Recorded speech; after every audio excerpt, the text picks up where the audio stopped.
Pernikahan seharusnya menjadi tempat berlindung yang aman.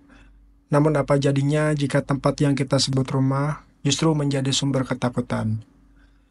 Di balik pintu-pintu tertutup, ribuan perempuan di Indonesia mengalami kekerasan yang tidak terlihat, terperangkap dalam mimpi buruk yang tak pernah mereka harapkan.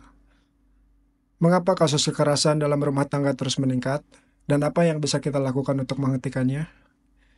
Pada video kali ini, kita akan membahas sebuah isu penting yang makin mendesak untuk kita perhatikan, yaitu kekerasan dalam rumah tangga di Indonesia.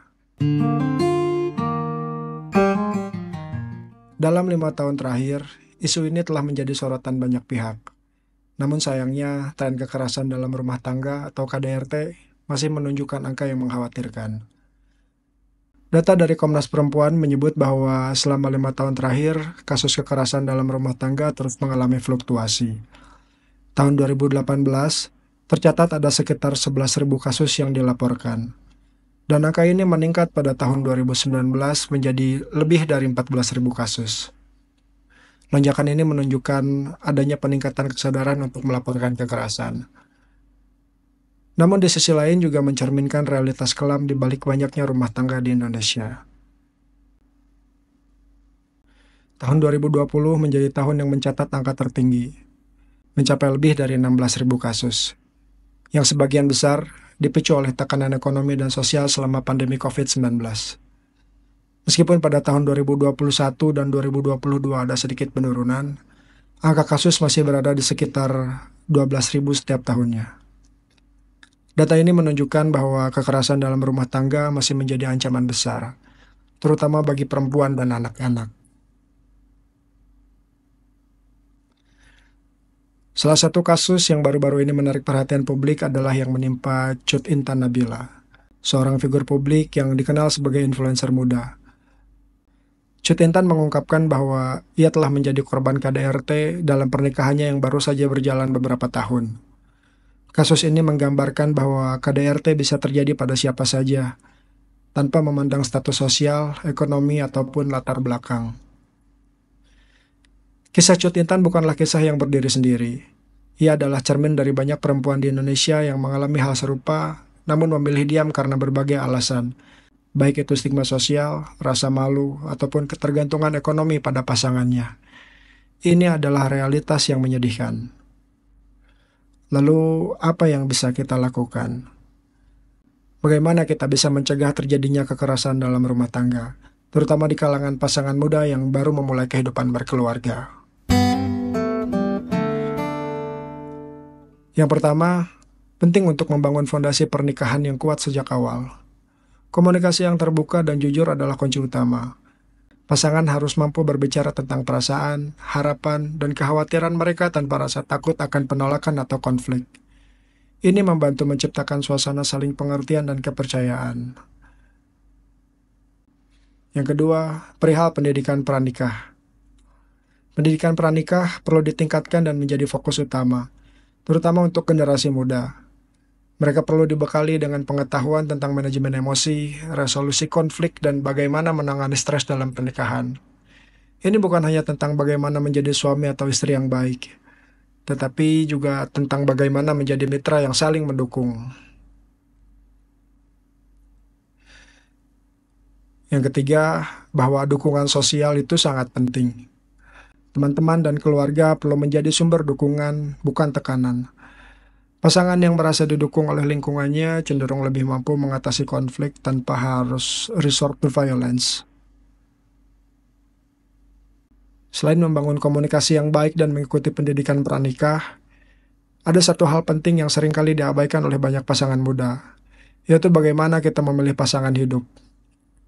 Dalam budaya kita, cinta dan emosi seringkali menjadi tolak ukur utama dalam memilih pasangan. Namun, penting untuk diingat bahwa pernikahan adalah komitmen jangka panjang yang melibatkan berbagai aspek kehidupan, bukan hanya perasaan dan cinta semata. Kenali pasangan kita secara mendalam. Ini bukan berarti harus menjalani hubungan bertahun-tahun, tapi lebih pada memahami nilai-nilai, kepribadian, dan visi hidup dari pasangan. Mengukur konsekuensi yang mungkin terjadi dalam kehidupan pernikahan juga penting. Kita harus realistis dan mempertimbangkan berbagai kemungkinan yang bisa terjadi di masa depan, baik itu konflik, perubahan kondisi ekonomi, atau perbedaan pandangan. Komitmen pernikahan tidak hanya didasarkan pada janji di altar, tetapi juga pada kesepakatan rasional antara dua individu. Penting untuk membuat komitmen yang jelas dan realistis sejak awal, termasuk bagaimana kalian akan menyelesaikan konflik, mengelola keuangan, dan mendukung satu sama lain dalam berbagai situasi. Jika memungkinkan, libatkan pihak lain, seperti orang tua, sahabat, atau penasihat sebagai saksi yang mengetahui komitmen perjanjian pernikahan kalian. Mereka bisa menjadi penengah dan pengingat ketika ada masalah di kemudian hari. Ini juga memberikan perspektif luar yang bisa membantu menilai apakah komitmen yang dibuat sudah cukup matang dan bijaksana. Saat kita membicarakan tentang kekerasan dalam rumah tangga, kenyataannya adalah sebagian dari kita mungkin sudah terlanjur mengalaminya. Jika sedang atau seseorang yang kita kenal berada dalam situasi ini, penting untuk memahami bahwa kita tidak sendirian. Ada langkah-langkah yang bisa diambil untuk keluar dari lingkaran kekerasan tersebut. Pertama-tama, kenali tanda-tanda bahwa hubungan pernikahan ini telah menjadi berbahaya. Kekerasan tidak selalu berupa pukulan fisik. Ini bisa berupa pelecehan verbal, emosional, bahkan ekonomi. Semua bentuk kekerasan ini merusak dan berpotensi berkembang menjadi situasi yang lebih buruk. Jika sudah terlanjur mengalami kekerasan, langkah pertama yang perlu diambil adalah menghubungi seseorang yang kita percayai, baik itu teman, keluarga, atau profesional. Mencari bantuan adalah tanda kekuatan, bukan kelemahan. Penting juga untuk menghubungi layanan bantuan khusus seperti Komnas Perempuan atau lembaga terkait lainnya yang menyediakan dukungan hukum dan psikologis. Layanan ini dirancang untuk membantu kita untuk merencanakan langkah keluar dari situasi yang membahayakan. Selain itu, pertimbangkan untuk membuat rencana keselamatan. Ini mungkin melibatkan pengaturan tempat tinggal sementara, mengumpulkan dokumen penting, atau menyiapkan cara untuk pergi secara aman jika situasi memburuk. Setelah keluar dari situasi kekerasan, proses penyembuhan bisa dimulai. Ini mungkin membutuhkan waktu dan dukungan dari para profesional, termasuk konselor atau psikolog yang dapat membantu memproses trauma dan membangun kembali rasa percaya diri. Ingatlah bahwa kita berhak untuk hidup tanpa rasa takut. Kekerasan dalam rumah tangga adalah pelanggaran terhadap hak asasi manusia, dan ada jalur yang bisa diambil untuk kembali mendapatkan kendali atas hidup kita. Pada akhirnya, memilih pasangan hidup harus dilakukan dengan bijak. Bukan hanya dengan hati, tetapi juga dengan pikiran. Pernikahan yang dibangun di atas fondasi yang kuat, termasuk pemahaman yang mendalam dan komitmen yang rasional, akan mampu bertahan menghadapi berbagai badai kehidupan. Dengan cara ini, kita bisa meminimalisir resiko terjadinya kekerasan dalam rumah tangga dan membangun rumah tangga yang harmonis dan sejahtera. Kekerasan dalam rumah tangga adalah masalah yang serius yang tidak boleh diabaikan.